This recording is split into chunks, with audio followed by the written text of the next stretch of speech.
Bueno, un placer estar aquí. Muchísimas gracias por la invitación. Yo os voy a hablar un poco del proyecto en el que estoy, que veréis que viene de otro proyecto, ¿vale? Porque nos fusionamos, yo creé en 2014 Growly y nos fusionamos el año pasado con StockCrowding.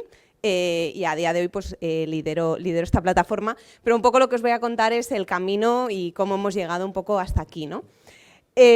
Una de las frases primeras que leí hace mucho tiempo es tiene relación en cuándo es un buen momento para emprender, ¿no? Y la respuesta es que nunca lo es. Es un poco como tener hijos, ¿no? En tiempos de crisis económica, pues un poco la razón lo que te dice es agárrate a tu trabajo, que virgencita, me voy a quedar como estoy, ¿no? Porque no me voy a arriesgar a nada más. Y en tiempos de bonanza económica, como se te suelen rifar las empresas y ofrecerte salarios muy altos, pues ¿para qué vas a emprender también, ¿no? Si vas a estar mucho más tranquilo haciendo tu propio, o sea, trabajando para otro. Entonces, parece que nunca hay un buen momento para emprender. La realidad es que emprender genera muchísimo estrés, supone una responsabilidad enorme. Además tienes que gestionar personas. Yo cuando empecé con Growly tenía 23 años y encima conmigo pues, había personas con muchísima más experiencia que yo. A día de hoy todavía tengo mucho que aprender en este sentido. Luego hay que captar fondos. Si eres una startup en general pues vas a necesitar inversión de algún inversor, de alguien un business angel que confíe en ti. Esta parte es muy complicada y quema muchísimo, porque de cada 100 inversores a los que vayas, uno te va a decir que no, ¿no? Ay, que sí, y 99 te van a decir que no, y por lo tanto te van a ir hundiendo, y tú te vas a ir hundiendo cada vez más, ¿no? Y esto es muy complicado. Y además es cierto que también tienes que estar pues, 24 horas al día, 7 días a la semana disponible. Y eso lo cierto es que es agotador. Entonces, ¿por qué emprender? Bueno, a mí muchas veces, ¿no? Razones un poco que escondidas o no, oigo, oye, uno, porque quiero ser mi propio jefe. Yo aquí pues estoy harto de tener que responder a un tercero, no sé qué, no sé cuántos. Mira, yo no he tenido que responder jamás a tanta gente, porque tengo a mis accionistas que quieren resultados, a mis clientes que tienen expectativas de mi producto y además tengo a mis empleados, que como tengo un equipazo, lo que quiero es mantenerles. Entonces, aunque técnicamente yo sea la jefa, muchas veces me tengo que adaptar a ellos y hablar con ellos, gestionarlos, ¿no? O sea, en realidad no he sido nunca menos jefa que ahora, ¿no? Luego, por hacerse rico. A ver, la realidad es que Zuckerberg hay dos en la historia, ¿no? Bueno, Zuckerberg hay uno, pero ese estilo de emprendedor no es la norma. O sea, en general, un emprendedor, sobre todo en los primeros años, se come los mocos. O sea, vas a estar sin cobrar nómina muchas veces, porque además lo poco que ingreses lo vas a utilizar o para mejorar tu producto o para pagar a alguien que trabaje contigo y te ayude, ¿no? Entonces, para hacerse ricos, si vais a emprender para haceros ricos, no lo hagáis, porque la probabilidad es pequeña. Esa es la realidad. Te puede ir bien el negocio, puedes vivir de ello, pero hacerte rico de esto es muy complicado.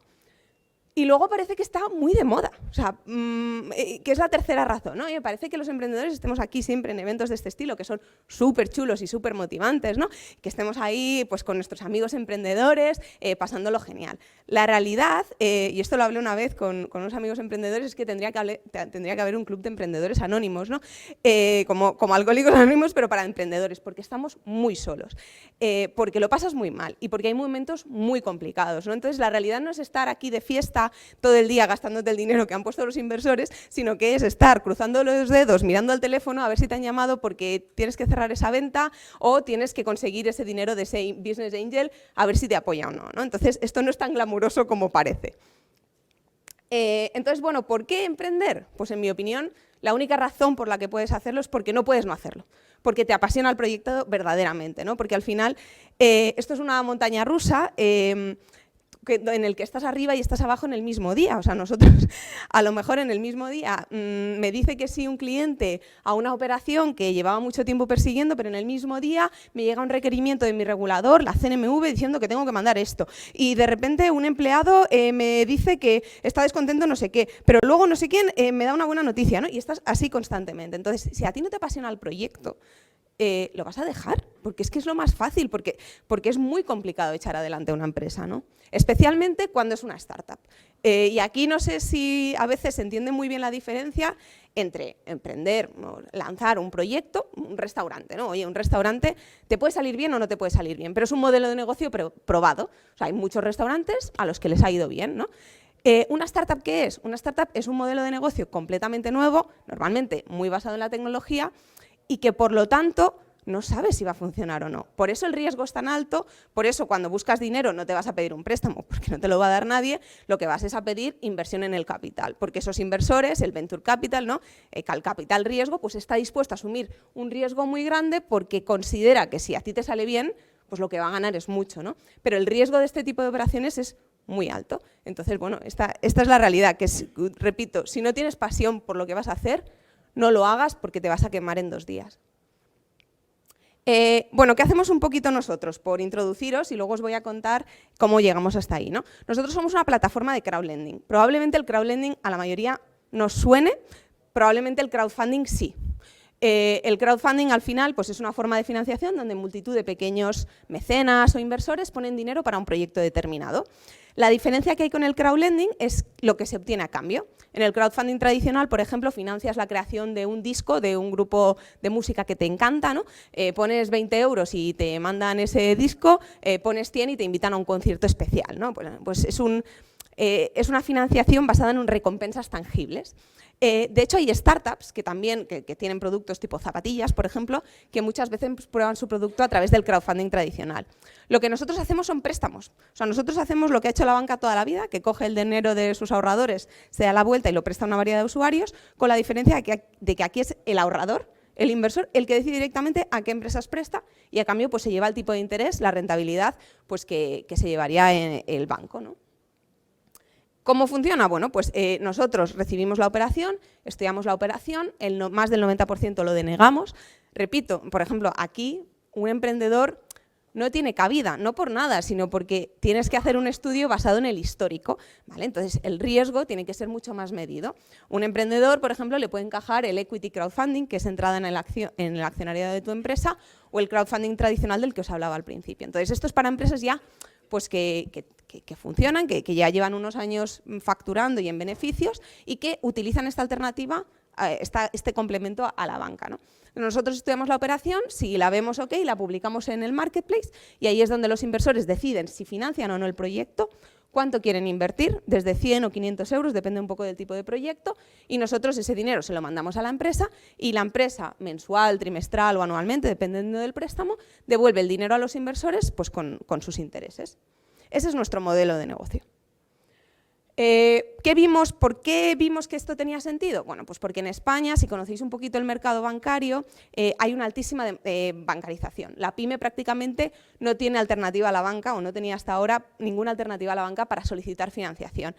Esto es un problema por muchas cosas, ¿no? Llega la crisis, la banca cierra el grifo y las empresas no tienen dónde acudir. Pasa la crisis, los bancos empiezan a fusionarse y antes trabajabas con 5 bancos distintos y ahora esos bancos ni existen. Bueno, pues era necesario que surgiera un nuevo modelo, ¿no? como el nuestro. De hecho, nosotros, esto no es un chiringuito financiero, ni muchísimo menos, estamos regulados por CNMV, con informe vinculante de Banco de España, y la ley que nos regula precisamente se llama Ley del Fomento de la Financiación Empresarial, que lo que busca es fomentar la financiación alternativa a la banca, ¿no? Y obviamente, bueno, pues para los inversores es un producto atractivo porque pues, les da una rentabilidad muy buena y además les permite diversificar mucho, ¿no? Si sois inversores, si invertís vuestros ahorros, que deberíais hacerlo porque si no estáis perdiendo un dineral, pues lo normal es que tendáis a diversificar, porque si uno de los productos no sale bien, no sale el suficiente rentabilidad, pues con el resto pues podáis compensar. Aquí es un poco lo mismo. En el crowdlending lo que recomendamos no es presta todo tu dinero a una empresa, sino diversifica lo máximo posible para que el posible riesgo que estés asumiendo quede bastante diluido, ¿no? Y bueno, un poco por hablaros de nuestros principios. Nosotros constituimos la empresa en diciembre del 2013. Va a hacer 10 años ahora a finales de este año. Y nosotros un poco, en ese momento yo no sabía ni lo que era una startup, no se oía, bueno, yo no había oído hablar de startups, acababa de salir de la carrera hacía poco, no sabía que estaba emprendiendo, no sabía ni mucho menos lo que era una fintech, no sabía nada. Lo que tenía éramos esa idea, ¿no? Yo junto con uno de mis accionistas, que es Barrabés, y decidimos lanzar esta plataforma. Nosotros lo que veíamos era que queríamos un producto rápidamente para ver si el producto tenía sentido o no. Es decir, queríamos sacar la web lo antes posible y estábamos haciendo un bootstrapping sin saber lo que era un bootstrapping, ¿no? Pues dijimos, oye, sabemos que no vamos a tener el producto perfecto, vamos a lanzar con lo mínimo cuanto antes, pues para ver si esto tiene sentido o no y si no dejamos de gastarnos el dinero en invertir en esto. Pues de diciembre a mayo, en apenas 5 meses, hicimos la primera plataforma, ¿no? Teníamos una plataforma súper básica, nada que ver con lo que tenemos ahora, pero que cumplía su función y nos permitía sacar el primer proyecto, que la lanzamos en junio del 2014. Un producto, de nuevo, sencillo, con las funcionalidades básicas. Y lo que hicimos fue llamar a todo el mundo a ver si podía haber interés. No teníamos un duro para invertir en marketing. De hecho, nosotros seguimos sin invertir en marketing, ¿no? Porque es un producto que es complicado de explicar y que hay que explicar muy bien. No vale con un anuncio de 30 segundos en la tele, ¿vale? Pero es complicado. Entonces, bueno, nosotros lo que hicimos fue mucho el boca a oreja, el llamar a todo el mundo que conocíamos, intentar organizar reuniones, contar y contar. Yo creo que una de las grandes equivocaciones que muchas veces tienen muchos emprendedores es quedarse la idea para sí. No, yo no voy a contar nada hasta que no esté todo hecho, porque si no me quitan la idea. A ver, probablemente tu idea tampoco sea tan brillante, por un lado, y por otro, la gente de por sí no te va a quitar ideas, o sea, no funciona así, ¿no? En cambio, si compartes, vas a empezar a ver cosas que están mal, cosas que hay que mejorar, vas a ver en qué falla, ¿no? Entonces, para mí, compartir es fundamental. Hablar con otros emprendedores, con otras personas que estén lanzando proyectos, pero también con inversores y sobre todo con potenciales clientes. Bueno, lo que vimos después de 6 meses era, oye, pues teníamos 343 usuarios registrados en la plataforma, no era una barbaridad, pero no estaba mal. Habíamos hecho 11 préstamos por casi 400.000 euros. 400.000 euros de financiación no son fáciles de levantar, que parece aquí un momento y no es nada fácil. Entonces, bueno, esto nos indicó un poco que, oye, parece que esto tiene sentido y que tiene sentido seguir invirtiendo y seguir intentando que este producto salga adelante, ¿no? ¿Qué hicimos entonces? Oye, vimos nuestros principales problemas. Nos costaba, por ejemplo, oye, lo primero que necesitábamos eran clientes pymes, clientes que necesitaran un préstamo y que además fueran viables. Pues bueno, conseguimos la figura del colaborador, que era una persona que básicamente es un asesor financiero que trabaja en el día a día con pymes y dijimos, oye, tú, como tus clientes son pymes, pues ¿por qué no les recomiendas Growly, ¿no? Que en ese caso era Growly, ahora es StockCrowd. Bueno, pues a cambio te damos una tarifa de éxito. Si al final formalizamos el préstamo, te pagamos. Era un marketing gratuito, porque nos estaban dando a conocer y que solo nos costaba dinero si nosotros facturábamos. Bueno, pues esa figura todavía nos funciona muy bien. Luego vimos que habíamos creado una serie de secciones en el perfil que eran totalmente absurdas y hablando con nuestros inversores nos decían, mira, a mí me pones aquí una sección de favoritos que no tiene ningún sentido porque tienes 3 proyectos publicados en la plataforma, entonces, o sea, ¿qué sentido tiene esto? Quítalo. Bueno, pues mejoramos, ¿no? Y luego nos preguntaban mucho, oye, ¿tenéis morosidad? ¿Cuánto habéis financiado? ¿Cómo funcionáis? Bueno, pues publicamos una sección de estadísticas. Entonces es muy importante hablar con el cliente, ¿no? Preguntarle. Nosotros tenemos 2 clientes, lo cual complica más la cosa, que es el prestatario y el prestamista, el inversor y la empresa que pide financiación. Bueno, pues hablar con ambos es muy importante, ¿no?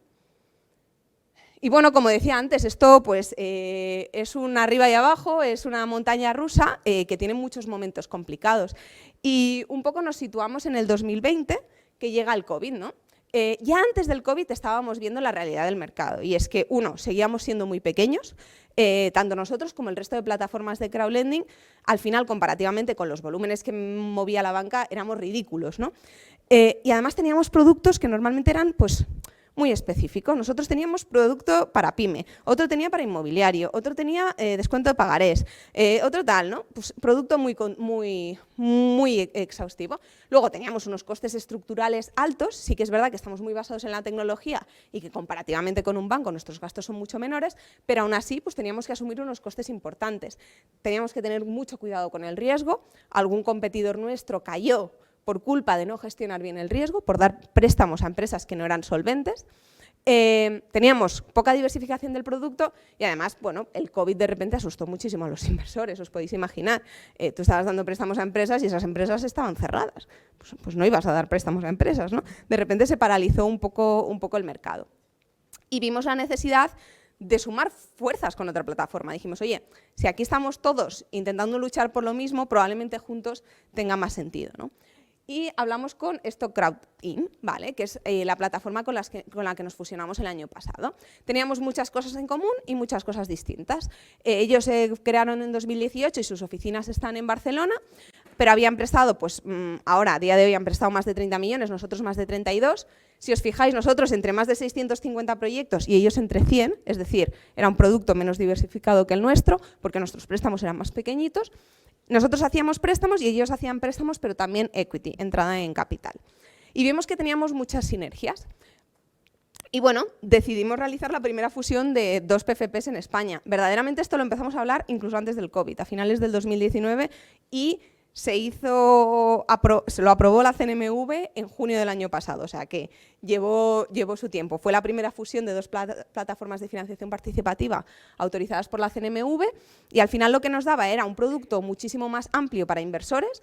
Además, de repente ampliábamos nuestra base de inversores, además ante un tercero, de repente ya no habíamos financiado 30 y 32 millones y habíamos financiado 60 millones, ¿no? Y además reducíamos pues, costes estructurales, que no es ninguna tontería. Oye, en lugar de pagar 2 veces a los auditores, en lugar de pagar 2 veces al regulador, bueno, pues reducías mucho. Creamos un equipo del que la verdad estoy muy orgullosa, que todos me dan absolutamente 1000 vueltas. Y a día de hoy pues hemos financiado, como decía, más de 60 millones de euros. Son préstamos que de media pues, son de en torno a 11 meses. Hemos amortizado 47 millones de euros de esos 62 y hemos financiado más de 750 proyectos. Un poco lo que he aprendido para ir terminando. Bueno, pues por un lado que hay que perseverar, que es muy fácil, como decía antes, ¿no?, dejar las cosas y decir, oye, mira, esto no funciona a la primera de cambio. A nosotros nos han pasado tantas cosas que no terminaría nunca de contar, pero a la primera de cambio es muy fácil decir, mira, tiro la toalla y lo dejo aquí, ¿no? Pero yo creo que la perseverancia es fundamental y ahí también va unido con esa pasión que os decía, ¿no? Porque si no la tienes, no sigues. Pedir ayuda no nos tiene que dar vergüenza y yo creo que ayuda, o sea, que la gente de fuera nos puede ayudar una barbaridad. Luego también escuchar, pero hacernos caso a nosotros mismos, ¿no? Yo tenía, como decía, 23 años cuando lancé el producto junto con otros inversores y es verdad que pues tenía mucha desconfianza en mí misma porque me faltaba mucha experiencia, ¿no? Y he cometido muchos errores, a veces por escuchar demasiado y no hacer caso a mi instinto. Entonces, es bueno escuchar, es bueno hacer caso a lo que te dicen, porque, oye, muchas veces te puedes equivocar y tienes que ser humilde, pero muchas otras es tu empresa y tú estás en el día a día y tienes que un poco hacerte caso. Que bueno, esto es típico, ¿no? Equivocarse es necesario para aprender y es así, lo que pasa que cuando es tu empresa duele mucho haberte equivocado, también es verdad. Y luego celebrar siempre las pequeñas victorias, porque nos damos tantos palos, tanto nosotros como el equipo, que oye, cuando algo sale bien es bueno aplaudirse, ¿no?, a uno mismo. Luego, lo que os decía de compartir tu idea, ser súper flexible, hace falta tener un buen elevator pitch y hace falta tener un plan de negocio.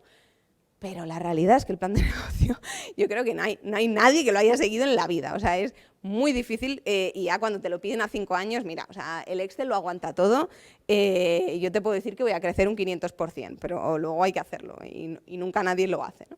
Y luego el equipo es fundamental. Una persona mediocre o una persona tóxica en el equipo se carga al resto. Y eso es un problemón. Y en un equipo grande, en un Telefónica, pues en Prosegur, pues probablemente no se note tanto, ¿no? Porque, oye, son muchísimos empleados, puedes relocar a alguno, tal, y lo puedes gestionar. En un equipo pequeño de 10 personas, de 8 personas, de 15 personas, hace mucho daño una persona tóxica. Entonces el equipo es fundamental. Luego hay que darse mucho a conocer, pero también hay que desconectar. Antes decía, cuando eres emprendedor hay que estar siempre conectado. Sí, pero también es muy agotador y cuando a veces te tomas un respiro y dejas un rato el móvil de lado y te vas a tomar un vino con tus amigos, luego encuentras la solución muchísimo más rápido, ¿no? Yo también creo que hay que dar ejemplo con los empleados y con el equipo.